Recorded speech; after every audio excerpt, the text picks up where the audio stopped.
Roland Osage here with Real Broker, and today we're giving you updates all across the Bay Area. Not just real estate, anything that may be helpful to you here as an East Bay resident. Let's get into it. So we all know trash cans are an essential part to keeping a city both clean and organized, but talking about them isn't the most exciting topic. The city of San Francisco has invested in a new type of trash can known as the Slim Silhouette, which is both slim, high capacity, and visually appealing. Now, despite its hefty development cost, $20,000 per prototype, the city thinks it's proven to be well worth it. With its corrosion-resistant steel design and easy-to-clean surfaces that keeps it looking nicer for longer periods of time, compared to other models that are on the market today. Now, the overall cost for all of these new trash cans to reach all over the city is looking to be upwards of about $500,000. Now, although I believe that San Francisco trash is probably a pretty big problem, this seems like a really hefty price for new trash cans. And is this the best use of money for a city like San Francisco that has a lot of other problems? Let me know what you guys think in the comments below. Let's get on to the next topic. So in 2023, there were 13 new California laws that went into effect.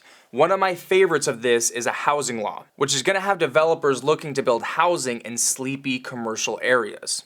Here's what I mean. Vacant parking lots, strip malls, and office parks will have the option to fast-track their projects with AB 2011. Now, AB 2011 is this new law that's going to be going into effect. Essentially, what this does is streamlines zoning and permit processes for housing in many urban areas. The one thing that developers will have to stick to is about 15% of these units they build have to go towards affordable housing. Now, this whole thing was put into motion by Assemblymember Buffy Wicks. Now, Wicks will allow developers to hire non-union workers, as long as they pay these workers prevailing wage and other health benefits. Now, me personally, I strongly believe in hiring union workers. It ensures a level of workmanship being done, and it helps our local union workers who live here in the Bay Area. This bill takes effect in July 1st. Let me know what you guys think. Is there some controversy around this, or is it filling a need that we desperately need in this area, which is housing? Now, I want to go over a couple more laws out of these 13 laws that has caused some controversy, this one being the main one. And it involves criminal records. So many people with prior convictions will now be able to shield their records for such as landlords to be able to see. This is known as SB 731. Now, this won't erase a person's criminal record, but it will be sealed for anybody to publicly see. Previous offenders will qualify only if they've completed all the terms of their court sentencing, including any prison or probation time, and kept clear of the justice system. Now, the good news is this option won't be available for anybody that's committed a violent crime. Now, this is something that has landlords here in the Bay Area pretty riled up because, as we all know, we do our proper background checks when it comes to somebody renting out our unit. Now, this doesn't go to say that people don't deserve a second chance, but I am very glad that this won't be available for anybody that has any serious or violent offenses. This law also goes into effect July 1st, so keep this in mind, landlords out there. For those who aren't landlords, let me know what you think. I want to hear from you in the comments below. Now, this next law, which is going to go into effect in October 2023, I think will help the cities and streets that have very large homeless populations. And this new law or system is going to be called Care Court. Their goal is to get severely mentally ill people off the streets and into care. Also known as SB 1338, will create a new way for family, community members, probation officers, and others to refer people with psychotic disorders. Under the law, judges will order people to participate in treatment plans and require counties to provide services to them. Now, San Francisco is definitely one of those counties, and there are also 6 other counties in California that must adhere to this law by December 2024. Here's another interesting topic that is specific to San Francisco as of right now. A San Francisco supervisor has introduced a family housing opportunity use district, which will streamline the approval process of replacing single-family homes into multi-units. As of right now, this is just the Ingleside Terraces neighborhood. The thing is there's a lot of San Francisco single-family homes that are maybe either vacation homes or rentals that aren't even being used as rentals. This is where heavy Airbnb use has become an issue. A lot of people using these single-family homes to make and generate income, which of course we all want more income, but what we really need is housing here in the Bay Area. If single-family homes aren't being used for the best things, then why not get more people into more housing and create more multifamily unit housing? Now, the hopes would be for this to reduce approval timelines by about 12 to 18 months. Now, the reason why this is really coming is because San Francisco needs to provide 82,000 new units by 2031. 46,000 of those units must be affordable to low-income or moderate-income residents. So what do you guys think? Is this really going to give get us closer to that 82,000 mark, or do we just not have enough land to get to that mark? On to Concord, California, which is central Contra Costa County and has been a very hot topic lately. Yet again, Concord City Council has delayed one of the largest developments in California. Now, to do a quick recap, this was a $6 billion project that was estimated to bring 16,000 homes to the city of Concord on the former Concord Naval Weapons Station. Now, there's a couple reasons why this got delayed. First one being the concern about the affordable housing that would actually go into these units, and a large dispute between a father and son developer team that had majority stakeholder of the development, and they are fighting over the control of their building empire. You know what they say, more money, more problems. Rewind 3 years ago, this project fell out again in 2020 and was scooped up by the Sino family, which was set to go forward.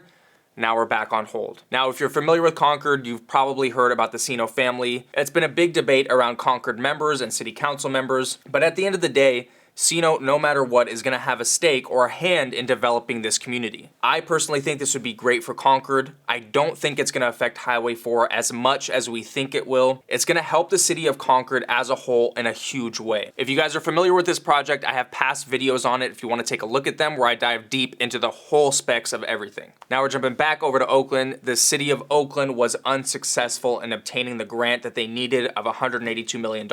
This grant was going to be used to fund infrastructure for the Howard Terminal Stadium project, otherwise known as the Oakland A's Stadium. This was going to create a new waterfront ballpark plus add 3,000 mixed-use units. Now, the city has secured upwards of $320 million, but the whole project is going to take around $600 million. Now, if they don't secure the funding, this is going to leave taxpayers at risk. Now, some people are upset because Oakland A's owner, John Fisher, isn't willing to put up any of his own money despite his $2 billion net worth. Mayor Sheng Tao has promised that she's going to make sure that this deal goes through for the Oakland A's. Now, the MLB is actually encouraging the Oakland A's to move elsewhere, particularly Las Vegas, where their AAA team already plays in Henderson, Nevada, which is making it increasingly difficult for Oakland to hold on to their last sports franchise.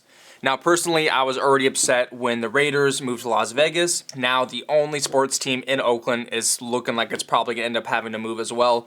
What do you guys think? Should this happen? Should they move to Las Vegas? Is this kind of more of a burden than it does help? It really would be sad for Oakland to have no sports presence. I also didn't like when the Warriors moved to San Francisco. Now, of course, all of this just comes down to business, right? These owners want to make as much profits as possible, which I totally understand. But it would be nice for Oakland to have at least some sports presence.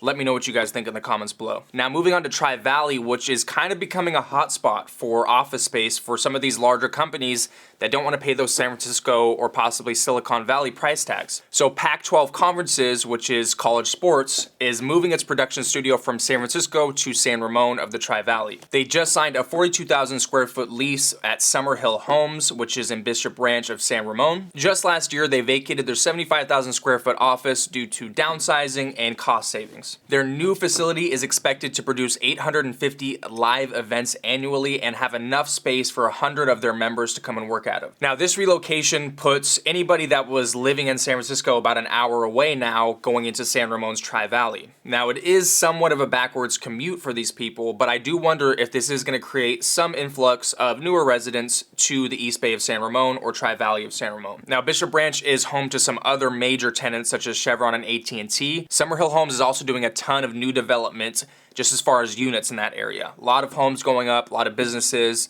So I'm excited for this growth of San Ramon, as it's kind of a smaller city, but the Tri-Valley is heavily sought after for a lot of residents here in the Bay Area. Now, almost all of us here in the Bay Area have been affected in one way or another by these crazy storms that we've finally gotten past. And this last topic I'm going over is what homeowners should do if any of their property is damaged. First things first is you want to document everything, whether it's photos or videos. You want to send that to the insurance companies. Insurance claims can take a very long time. So the faster you get a start on it, the better it's going to be. Now, most homeowner policies end up covering things from storm damages or fallen trees and things of that nature. And typically, homeowner policies do not cover any type of flooding or mudslides. So it may be a good time right now to get some type of flood policy just in case we see this more in the future. Now, experts are saying this usually only happens about every century, and this one being about 160 years since our last heaviness of rain like this. So you can never be too safe. Just like some people are kind of starting to get earthquake insurance and things like that,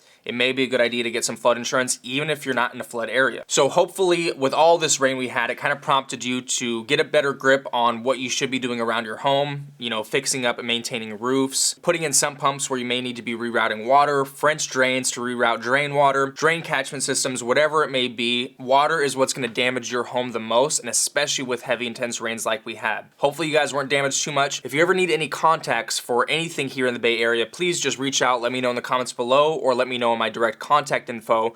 I have plenty of industry experts that I use and work with on a regular basis, and I'd love to lend them out to you as I've vetted them and used them for years now. Well, that's it. That's your Bay Area update. I know there's been a lot in this video, kind of jam-packed, so I hope this was helpful to you. If you ever know anybody that's looking to leave the Bay Area or possibly come move here to the Bay Area, my team and I would love to help. Once again, I'm Roland Osage here with Real Broker. We'll see you on the next video.